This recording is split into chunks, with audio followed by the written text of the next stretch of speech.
So welcome back to our next session. We've talked about uncertainty and the change and how we're all sort of grappling with this change. We talked about how the core objectives of an executive are to develop strategy and the things that get in the way in times of uncertainty. And the others that we really want to sort of move on to now is really around how do we get the top team in place? What does the top team look like? And then really core to strategy, which is culture and organisational culture, and how do we shape that culture? It really is important to understand why we were where we were and why it worked. There are a lot of ordinary things in organisations that just need the simple old way we used to do them. And I think it's a really good thing to remember that this is just as important to find the simple way to do something if it hasn't really got that complicated yet. But if we're wanting to look at how culture was set up, we understand that people were trained in their professions, they were pre-programmed, and then thinking leaders developed labels which they gave the pre-trained people who acted with the labels and acted on the environment. So it was supervised learning. So in that culture, the way the setup and the programming of the people were done, I mean, we have all engineers and we tease them for having certain characteristics, and we tease lawyers for having this, and we tease all these professions for having specific characteristics. Well, those were by design, those were intentional. You went to university to be coded because you were going to fit into a slot, and then you would get given the contextual code when you got to the job, and you had to use your university learning or your training. If you didn't go to university, it's fine. You used your training to use the labels you were given to deliver work. And the culture was set within all of that structure. And we know as well that directive cultures, I mean, there was a time when bullying was perfectly legal and useful. It got the job done. It was probably deeply unpleasant, but it worked. And so we've removed the tool of supervision. And also what's changed is the world isn't supervisable anymore. And so that's a really, I think, an important point, that under this consistent change, it's very difficult to supervise. Yes. Yeah. And the leaders can't make adequate labels anymore. Well, they're making VUCA labels, and we talked about how that was just a delusion of control. So we have to get people to think differently, and we have to get people to actually think well, and leaders to think about thinking. And the only way we can really do that is build it into the culture. Because we know from Edgar Schein that culture is the fabric of social thinking where you get everybody to have a similar thought, and it makes control predictable. Because if a strong culture means you can really be quite confident that a group of people will follow a particular pattern. Well, I've just described culture. A group of people will follow a predictive pattern if the culture is strong. And we've got to now match this culture with a world that can't be bullied, can't be supervised. Everybody needs to do a lot more independent thinking for themselves when they're in that group, when they're collaborating. The kind of collaborative groups we have today, 30 years ago, they would have all been fired for talking to each other too much, and they should go back to work, you know. One of the things that, Gary Hamel says, many others say, look, hire good people, get out of their way.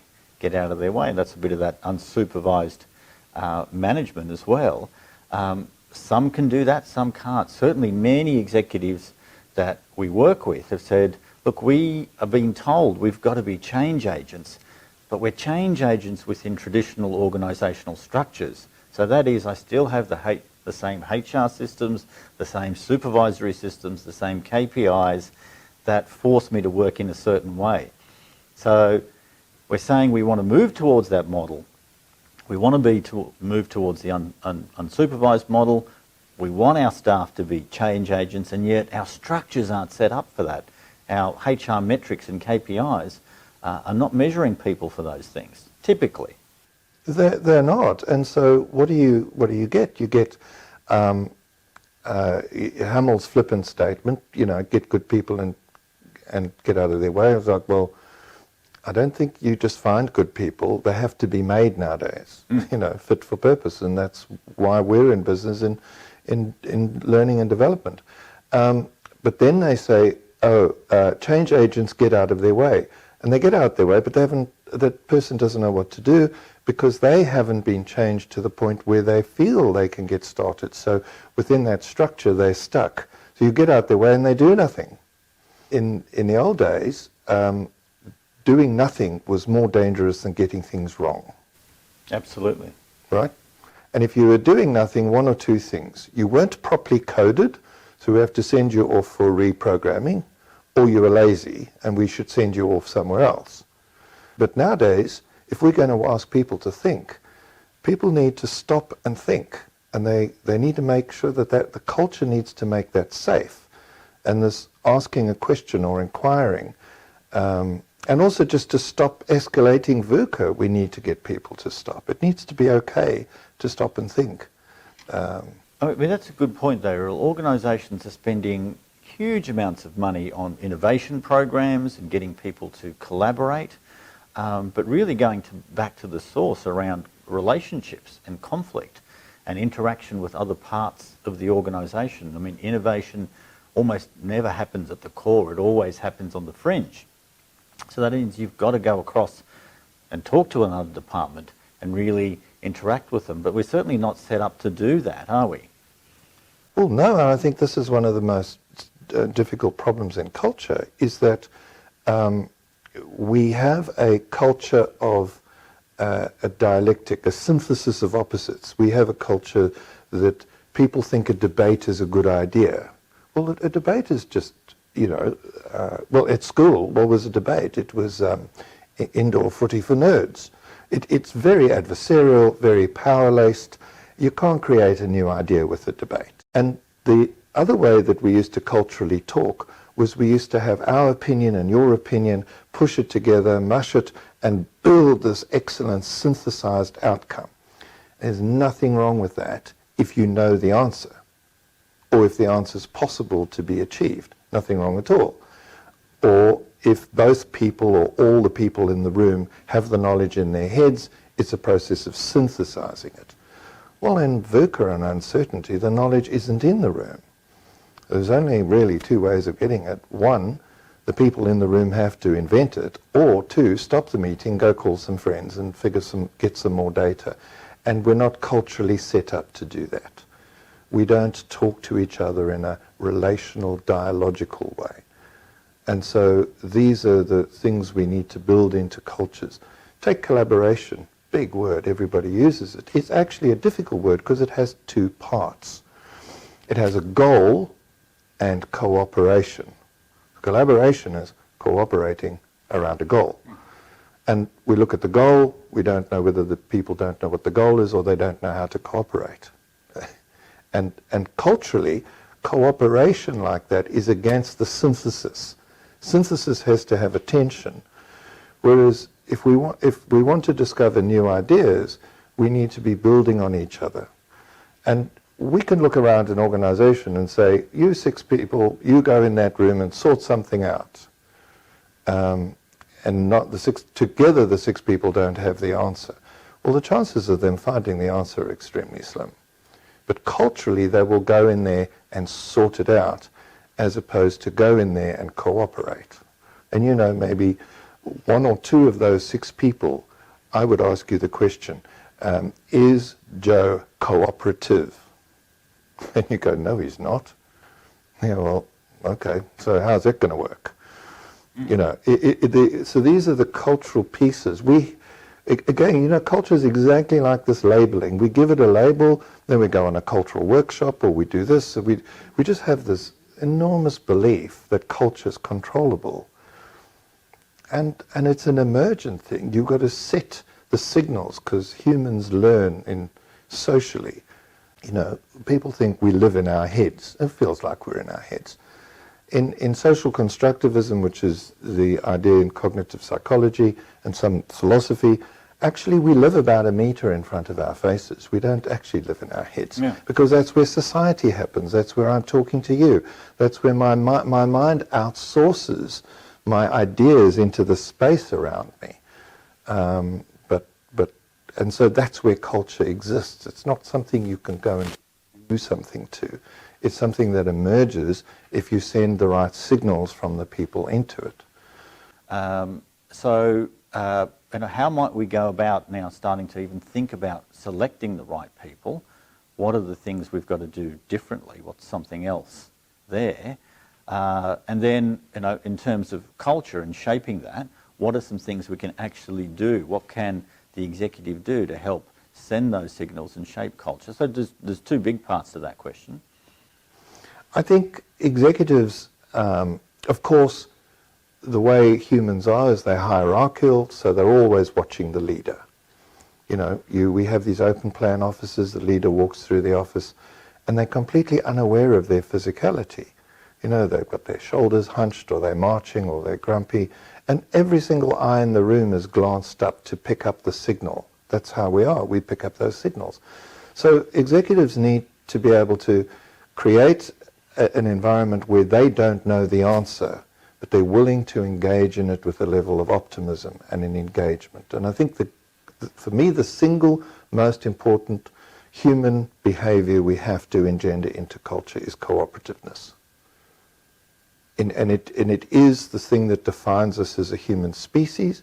We were able to cooperate more than any other species, so we got things done. And we've got miraculous things done as a species. So if in uncertainty, the most important thing is find cooperative individuals and to work with them in a capacity to cooperate. And cooperating is to suspend my own view all the time and try and inquire about somebody else's view. And so it sounds like just a soft and fluffy tool. It doesn't have the nice headline for a workshop. We should just teach cooperation. And cooperation is about limiting the self and then turn-taking. But turn-taking in mindful, thoughtful turn-taking, not turn-taking in the way it's normally done. The moment I'm quiet in a conversation, I'm just reloading. And that reloading is going across and saying, well, how can I synthesize? I'm so keen to grab your idea and make it mine because I'm going to be the one that puts things together. That's a cultural mindset that sits for a century and worked a treat when you were building industrial things, because the answer was the best machine was just one thing. The best idea for the future in VUCA is just getting the guess right, I suppose. And we have some tools, I think, around that, finding those people who are cooperative, but then also developing that and helping to shape that culture. I think just sort of underlying that, the concept of cooperativeness is really trust, right? And trust is important, and certainly many organisations I've worked with, many of the senior executives, sort of don't necessarily put a value a value perspective on trust. Trust isn't something that's value laden, but trust is really this concept at the executive level around patterns of prediction. I know you've done this many times in the past. I've observed you, and so I trust you to be able to do it. We've got these patterns of prediction. It sort of brings us back a little bit to what we said right in the beginning, that at the moment our patterns of prediction are starting to get eroded in uncertainty. It's very, very difficult. And so it shows right at the very end we still have this deep need for these patterns of prediction, and this concept of trust is brought into that, particularly in cooperativeness. I think trust is even, if you were to look for the next word related to cooperative is trust, is because we get personality types that are predisposed not to trust. They feel that they need to have the answer, somebody else might get it wrong. But trust links to autonomy. Autonomy is a kind of aspect of trust, but a little richer as an idea. Because the problem with trust is there's certainly in social relationships, trust has a huge wishful aspect to it. I trust my partner, or I trust somebody else. In society, we use trust with a huge amount of wishfulness. and sometimes it's not borne out. In organizations, we've got to move it to another more deeper, sophisticated idea, and that a lot of that has to do with autonomy. And that's the fact that I give the amount of autonomy that that person needs for them to feel intrinsically capable of doing the work, not as much as they might ask for if they're naive and optimistic, and not less than they want for them to feel like they're in some sort of control of their lives. So we've got to unpack some of these ideas that worked in a simple world, but have deeper meaning in today's world. And there's a human optimism bias is extremely powerful, and leaders need to be mindful that they're not just over-optimistic, delegating, trying to get rid of it by going, oh yeah, you've done it well, you do it, and I can get out of it. Or the ideas that they have, like, I don't really know how to do it. You know, you have a micromanager and a helicopter or a 50,000-foot manager. The avoidant manager actually has a fear that they wouldn't know the detail and they're not getting into it because they'd be found out. The micromanager goes, I can't see this from the top. I don't trust. I don't want to give you any autonomy to do it yourself. We need to be able to get to both of those levels, be able to look there, get down in the detail. The dance floor and balcony idea, which Sure. many people understand that metaphor from Ron Heifetz at Harvard.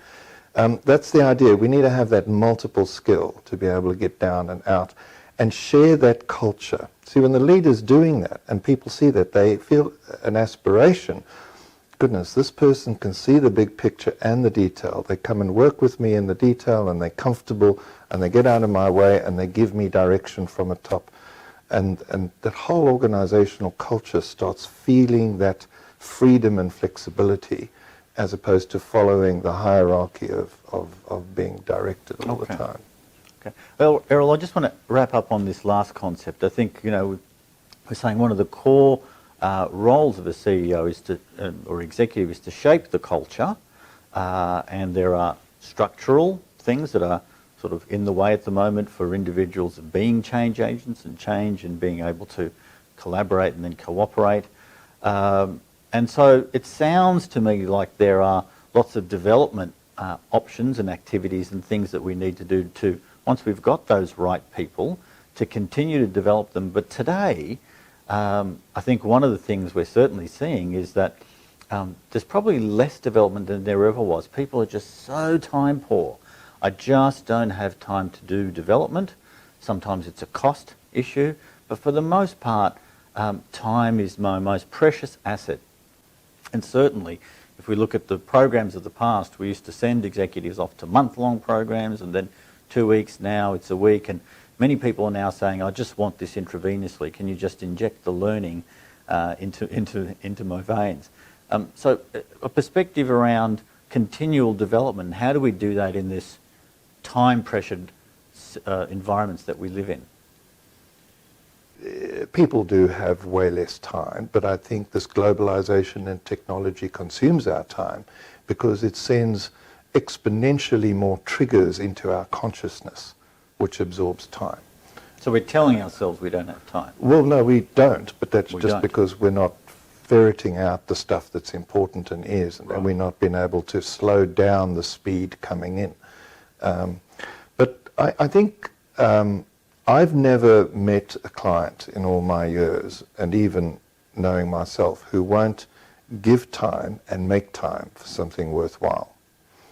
And I think one of the reasons why our programs have got shorter over the last 3 decades is the fact that they haven't been on the mark. When everything was so programmable, you went off to a program, you received the same code, the code was consistent, you came back and applied the code. And as the world has got more complicated, the people haven't been able to give you labels during your course that you can translate immediately back to the workplace. And I think people are just not willing to spend as much time. So I think time is definitely something, but time we can manage. For me, the problem is something else. And that's why, you know, we've chosen this word, because there's little point in providing people with similar views slightly changed. I think we've seen a progress in learning to find senior people, well-known people who've done it, and interview them and find out what their secrets are. And I think that is absolutely worth doing, because they're very, very good people who've done a lot. But it's in the translation. We've got to be able to help the learner translate it into applications. So we've got to be able to build apps, not courses. Right. And this is a fundamental shift between a program and, you know, this well-known idea, 70-20-10. You know, 70% on the job, 20% thinking, and 10% in the classroom. That needs to go.